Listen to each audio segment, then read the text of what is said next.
اعوذ باللہ من الشیطان الرجیم بسم اللہ الرحمن الرحیم۔ السلام علیکم ورحمۃ اللہ وبرکاتہ میرے پیارے بھائیوں اور میری بہنوں، آج ہم آپ کو ایسا وظیفہ بتانے جا رہے ہیں کہ اگر آپ اس کو صبح کے وقت یا دن کے کسی بھی حصے میں پڑھ لیا کریں تو اس کے پڑھنے کی اتنی زیادہ فضیلت بیان کی گئی ہے کہ اس کی برکت سے اللہ پاک آپ کی اس دنیا میں ہزاروں حاجت پوری فرما دے گا، چاہے آپ کی حاجت بڑی سے ہی بڑی کیوں نہ ہو، انشاءاللہ وہ بھی اللہ پاک پوری فرما دے گا۔ آج اسی آیت کے بارے میں تفصیل سے آپ کو بتاؤں گی کہ وہ کون سی آیت ہے جس کے پڑھنے سے اللہ پاک ہر کام میں آسانی پیدا فرما دیتا ہے۔ لیکن اس سے پہلے میرے دوستو، آپ نے ابھی تک ہمارا چینل اسلامک دنیا کو اگر سبسکرائب نہیں کیا تو سب سے پہلے آپ ہمارے چینل اسلامک دنیا کو ضرور سبسکرائب کریں اور ساتھ ہی لگے بیل کے بٹن کو بھی پریس کر لیں تاکہ آپ کے پاس ہماری مزیدی اسلامی معلوماتی ویڈیوز کا نوٹیفیکیشن آتا رہے۔ تو میرے بھائی اور میری بہنوں، بات ہو رہی تھی اس وظیفے کی جس کے پڑھنے پر اللہ پاک تمام تر حاجات پوری فرما دیتا ہے۔ میرے دوستو، حدیث شریف میں آیا ہے کہ رسول اللہ صلی اللہ علیہ وآلہ وسلم نے فرمایا کہ ایک ایسی آیت جانتا ہوں کہ اگر لوگ اس آیت کو پڑھ لیں تو یہ آیت لوگوں کو کافی ہو جائے گی، اور وہ آیت وَمَن یَتَقِ اللَّهَ سے آخر آیت تک بحوالہ تفصیل سامعین۔ آیت کا ترجمہ ہے، اور جو اللہ سے ڈرے اللہ اس کے لیے نجات کی راہ نکال دے گا اور اسے وہاں سے روزی دے دے گا جہاں اس کا گمان نہ ہوگا، اور جو اللہ پر بھروسہ کرے تو وہ اسے کافی ہے۔ بے شک اللہ اپنا کام پورا کرنے والا ہے، بے شک اللہ نے ہر چیز کا ایک اندازہ رکھا ہے۔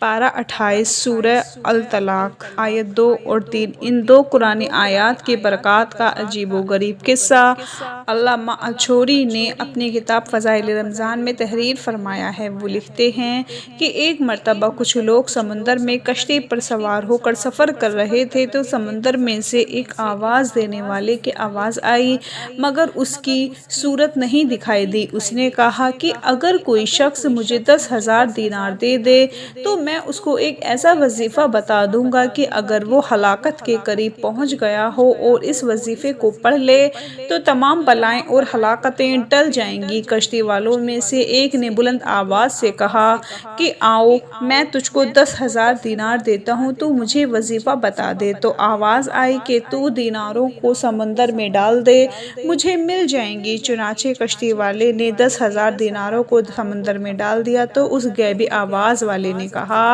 کہ وہ وظیفہ وَمَن یَتَقِ اللَّهَ سے آخری آیت تک ہے، تو تجھ پر جب کوئی مصیبت پڑے تو اس کو پڑھ لیا کرو۔ یہ سن کر سب کشتی سواروں نے اس کا مذاق اڑایا اور کہا کہ تو نے 10,000 دیناروں کی کثیر دولت ضائع کر دی۔ تو اس نے جواب دیا کہ نہیں، ہرگز نہیں، میں نے اپنی دولت کو ضائع نہیں کیا ہے، اور مجھے اس میں کوئی شبہ نہیں کہ یہ قرآن شریف کی آیت ضرور نفع بخش ہوگی۔ اس کے بعد چند دن کشتی چلتی رہی، پھر اچانک طوفان کے موجوں سے کشتی ٹوٹ کر بکھر گئی، اور سوائے اس آدمی کے کشتی کا کوئی آدمی بھی زندہ نہیں بچا۔ یہ کشتی کے ایک تختے پر بیٹھا ہوا سمندر میں بہتا چلا جا رہا تھا، یہاں تک کہ ایک جزیرے میں اتر پڑا اور چند قدم چل کر یہ دیکھا کہ شاندار محل بنا ہوا ہے اور ہر قسم کے موتی اور جواہرات وہاں پڑے ہوئے ہیں، اور اس محل میں ایک بہت ہی حسین عورت اکیلی بیٹھی ہوئی ہے، اور ہر قسم کے میوے اور کھانے کے سامان وہاں رکھے ہوئے ہیں۔ اس عورت نے اس سے پوچھا کہ تم کون ہو اور کیسے یہاں پہنچ گئے؟ تو اس نے عورت سے پوچھا کہ تم کون ہو اور یہاں کیا کر رہی ہو؟ تو اس عورت نے اپنا قصہ سنایا کہ میں بصرہ کے ایک عظیم تاجر کی بیٹی ہوں، میں اپنے باپ کے ساتھ سمندری سفر پر جا رہی تھی کہ ہماری کشتی ڈوب گئی، اور میں اس جزیرے میں اس محل کے اندر اس وقت سے پڑی ہوں۔ ایک شیطان جن ہے جو مجھے اس محل میں لے آیا ہے، وہ ہر 7ویں دن یہاں آتا ہے، اور آج اس کے یہاں آنے کا دن ہے، لہٰذا تم اپنی جان بچا کر یہاں سے بھاگ جاؤ، ورنہ وہ آ کر تم پر حملہ کر دے گا۔ اب یہ اس عورت کی گفتگو ختم ہی نہیں ہوئی تھی کہ ایک دم اندھیرا چھا گیا۔ تو عورت نے کہا کہ جلدی بھاگ جاؤ، وہ آ رہا ہے۔ ہے ورنہ تم کو ضرور ہلاک کر دے گا۔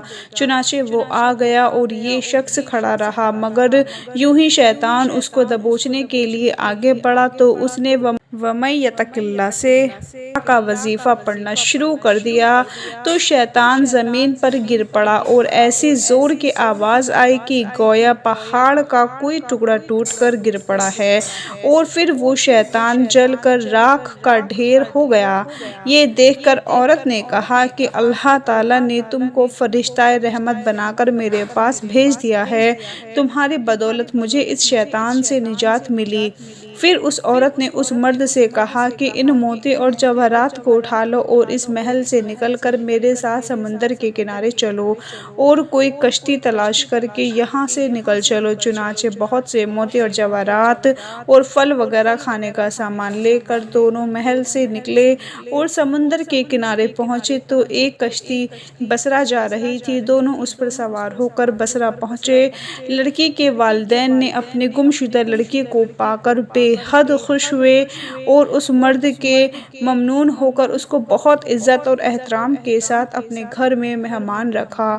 پھر لڑکی کے والدین نے پوری ساری باتیں سن کر دونوں کا نکاح کرا دیا اور دونوں میاں بیوی بن کر رہنے لگے، اور تمام موتی اور جواہرات جو دونوں جزیرے سے لے آئے تھے وہ دونوں کی مشترکہ دولت بن گئی۔ اور اس عورت سے خداوند تعالیٰ نے اس مرد کو چند اولاد بھی دے دیں اور وہ دونوں بہت ہی محبت اور الفت کے ساتھ خوشحال زندگی بسر کرنے لگے۔ بحوالہ تفسیر ساوی۔ دوستو، اس واقعے سے معلوم ہوا کہ اعمال اور وظائف قرآنی میں بڑی بڑی تاثیرات ہیں، مگر شرط یہ ہے کہ اس کے بارے میں یقین صاف رکھا جائے اور اعمال کو صحیح طریقے سے پڑھا جائے اور زبان گناہوں کی آلودگی اور لقمۂ حرام سے محفوظ اور پاک و صاف ہو، اور عمل میں اخلاص، نیت اور شرائط کی پوری پابندی بھی ہو، تو انشاءاللہ تعالیٰ قرآنی اعمال سے بڑی بڑی اور عجیب تاثیرات کا ذکر ضرور ہوگا، جس کی ایک مثال آپ نے سن لی۔ میرے پیارے بھائیوں اور میری بہنوں، ہم یہ امید کرتے ہیں کہ آپ کو ہماری آج کی ویڈیو ضرور پسند آئی ہوگی۔ اگر آپ کو ہماری آج کی ویڈیوز پسند آئی ہے تو ہماری آپ سے گزارش ہے کہ اس ویڈیو کو اپنے دوستوں میں، بہن بھائیوں میں ضرور شیئر کریں۔ اپنا بہت سارا خیال رکھیں، اپنی دعاؤں میں یاد رکھیں، 5 وقت کی نماز پڑھیں۔ اللہ حافظ۔